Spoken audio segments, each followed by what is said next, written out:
এদিকে আসো, শোনো বলে ডেকে নিয়ে কলেজ ছাত্রের পেটে গুলি। কোটা সংস্কার আন্দোলনে অংশ না নিয়েও হামলার শিকার রাইসুল রহমান রাতুল নামের এক কলেজ ছাত্র। 10 দিন ধরে হাসপাতালে মৃত্যুর সঙ্গে পাঞ্জা লড়ছেন তিনি। পরিবারের অভিযোগ, রাজধানীর উত্তরার আজমপুরের সড়কে রাতুলকে ডেকে নিয়ে পেটে রাবার বুলেট ছোড়া হয়। এতে ওই তরুণের নাড়িভুড়ি বের হয়ে আসে। 19 জুলাই শুক্রবারের এ ঘটনায় গুরুতর আহত রাতুলকে উত্তরার একটি হাসপাতালে চিকিৎসা দেওয়া হচ্ছে। প্রধানমন্ত্রীর প্রতি অ্যামিনিস্ট মহাসচিবের খোলা চিঠি। কোটা সংস্কার আন্দোলনকে ঘিরে সংঘর্ষে প্রাণহানির ঘটনা নিয়ে পর্যবেক্ষণ ও কিছু দাবি তুলে প্রধানমন্ত্রী শেখ হাসিনার উদ্দেশ্যে একটি খোলা চিঠি লিখেছেন আন্তর্জাতিক মানবাধিকার সংস্থা অ্যামিনিস্ট ইন্টারন্যাশনালের মহাসচিব অ্যাগনেস ক্যালামার্ড। মঙ্গলবার এই চিঠি অ্যামিনিস্টের ওয়েবসাইটে প্রকাশ করা হয়েছে। এতক্ষণ শুনছিলেন সংবাদ শিরোনাম, এবারে বিস্তারিত। আসসালামু আলাইকুম, বিসমিল্লাহির রহমানির রহিম। প্রধানমন্ত্রীর প্রতি অ্যামিনিস্ট মহাসচিবের খোলা চিঠি। কোটা সংস্কার আন্দোলনকে ঘিরে সংঘর্ষে প্রাণহানি ঘটনা নিয়ে পর্যবেক্ষণ ও কিছু দাবি তুলে প্রধানমন্ত্রী শেখ হাসিনার উদ্দেশ্যে একটি খোলা চিঠি লিখেছেন আন্তর্জাতিক মানবাধিকার সংস্থা অ্যামিনিস্ট ইন্টারন্যাশনালের মহাসচিব অ্যাগনেস ক্যালামার্ড। মঙ্গলবার এই চিঠি অ্যামিনিস্টের ওয়েবসাইটে প্রকাশ করা হয়েছে। চিঠির শুরুতে ক্যালামার্ড লিখেছেন, বাংলাদেশে কোটা সংস্কার আন্দোলনে সাম্প্রতিক সহিংস দমন অভিযানের বিষয়ে গভীর উদ্বেগ নিয়ে আমি আপনাকে লিখছি। সহিংসতা বন্ধ, ন্যায় বিচার নিশ্চিত করা এবং বিক্ষোভের সময় 200 জনের বেশি মানুষের মৃত্যুর জন্য জবাবদিহি নিশ্চিত করতে জরুরি ও দৃঢ় পদক্ষেপ গ্রহণের জন্য আপনার প্রতি আহ্বান জানাচ্ছি। চিঠিতে ক্যালামার্ড লিখেছেন, বাংলাদেশের স্বরাষ্ট্রমন্ত্রী গত 28 জুলাই এক সংবাদ ব্রিফিংয়ে বলেছেন, সহিংসতায় 147 জন নিহত হয়েছেন। যদিও বেসরকারি সূত্র যেমন প্রথম আলোর তথ্য অনুযায়ী সহিংসতায় কমপক্ষে 211 জনের মৃত্যু হয়েছে। এটা বাংলাদেশের ইতিহাসে সবচেয়ে বড় প্রাণঘাতী বিক্ষোভ দমন অভিযানের অন্যতম হয়ে উঠেছে। বিক্ষোভ শান্ত করতে দেশজুড়ে পুলিশের পাশাপাশি র্যাব, বিজিবি ও সেনাবাহিনী মোতায়েন করা হয়েছে।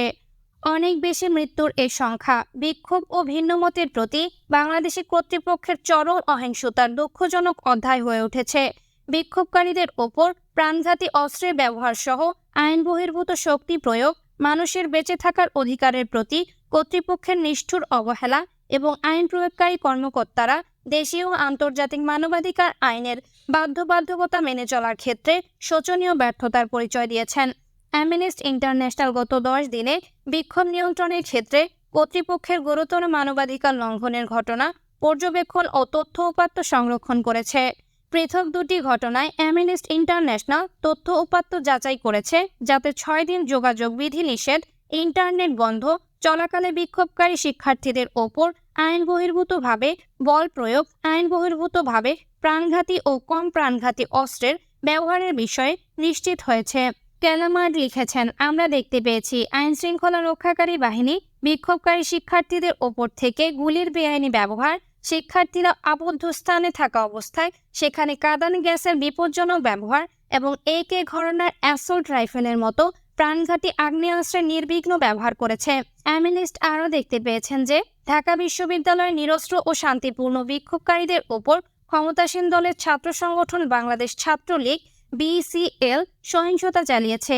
পরে ঢাকা মেডিকেল কলেজ হাসপাতালে চিকিৎসা নিচ্ছেন এমন শিক্ষার্থীদের ওপরও তারা হামলা করেছে। এ বিক্ষোভের মধ্যে গত 18 জুলাই সন্ধ্যা থেকে বাংলাদেশের মানুষ দেশজুড়ে ইন্টারনেট বন্ধ করে দেওয়ার বিষয়টির মুখোমুখি হয়েছে।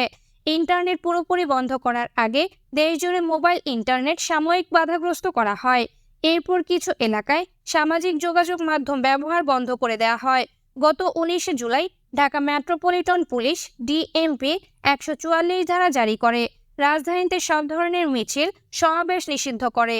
গত 19 জুলাই শুক্রবার মধ্যরাতে পুলিশকে দেখামাত্রই গুলি করার নির্দেশ দেওয়া হয় এবং কারফিউ জারি করা হয়। দেশজুড়ে ইন্টারনেট বন্ধ, দেশজুড়ে কারফিউ জারি করে দেখামাত্র গুলি করার নির্দেশ এবং ঢাকায় সব ধরনের বিক্ষোভের ওপর নিষেধাজ্ঞা মত প্রকাশের স্বাধীনতা ও শান্তিপূর্ণ সমাবেশের ওপর নজিরবিহীন দমন হিসেবে চিহ্নিত হয়ে থাকবে। এই ধরনের বিধিনিষেধ নাগরিক ও রাজনৈতিক অধিকার বিষয়ক আন্তর্জাতিক সনদ অনুসমর্থনকারী দেশ হিসেবে বাংলাদেশের জন্য যে বাধ্যবাধকতা রয়েছে তার লঙ্ঘন। আমরা জানতে পেরেছি গত 23 জুলাই দেশে 6 দিন পর ইন্টারনেট ফিরে আসে এবং 24 জুলাই কারফিউ শিথিল হয় আর 28শে জুলাই মোবাইল ইন্টারনেট ফিরে আসে। তবে এখনও সামাজিক যোগাযোগ মাধ্যম বন্ধ রয়েছে। ক্যালামার্ট তার চিঠিতে লিখেছেন, গণমাধ্যমের প্রতিবেদনের তথ্য অনুযায়ী 10,000-এর বেশি ব্যক্তিকে গ্রেফতার করা হয়েছে, যাদের বেশিরভাগ বিরোধী দলের নেতাকর্মী, আন্দোলনকারী শিক্ষার্থী ও বিক্ষোভে অংশগ্রহণকারী। এছাড়া শুধু রাজধানীতেই থানায় 200টির মতো মামলা করে 2,13,000-এর বেশি ব্যক্তিকে আসামি করা হয়েছে। এইসব আসামির বেশিরভাগই অজ্ঞাত।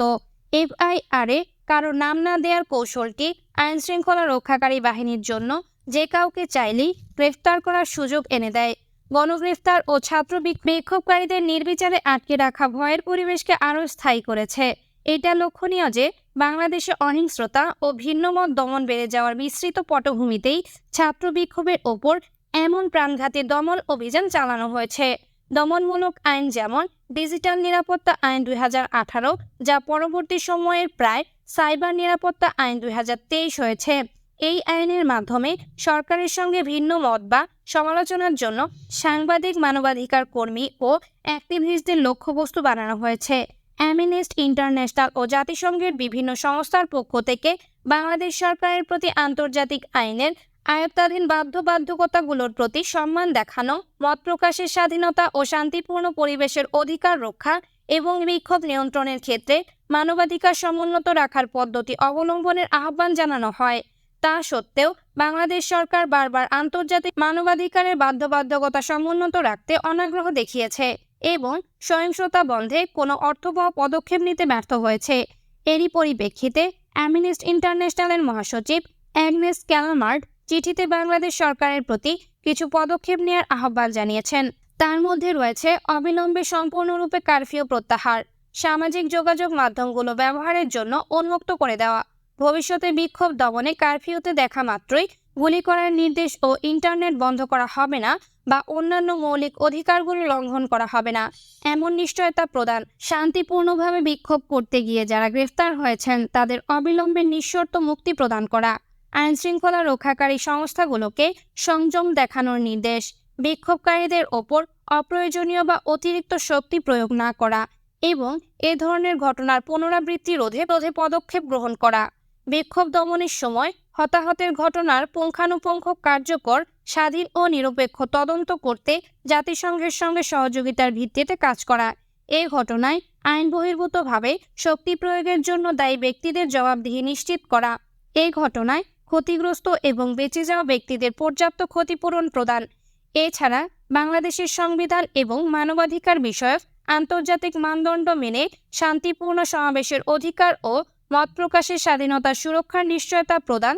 এই ক্ষেত্রে যেসব আইনি বাধা রয়েছে, যেমন সাইবার নিরাপত্তা আইন ও ফৌজদারি কার্যবিধির 144 ধারা বিলুপ্ত করুন। ক্যালামার্ট তার চিঠির শেষে লিখেছেন, ওপরের বাধ্যবাধকতাগুলো মেনে চললে আইনের শাসনের প্রতি জনগণের আস্থা ফিরিয়ে আনতে সহায়ক হতে পারে এবং আন্তর্জাতিক মঞ্চে মানবাধিকারের প্রতি বাংলাদেশের অঙ্গীকার প্রদর্শিত হবে।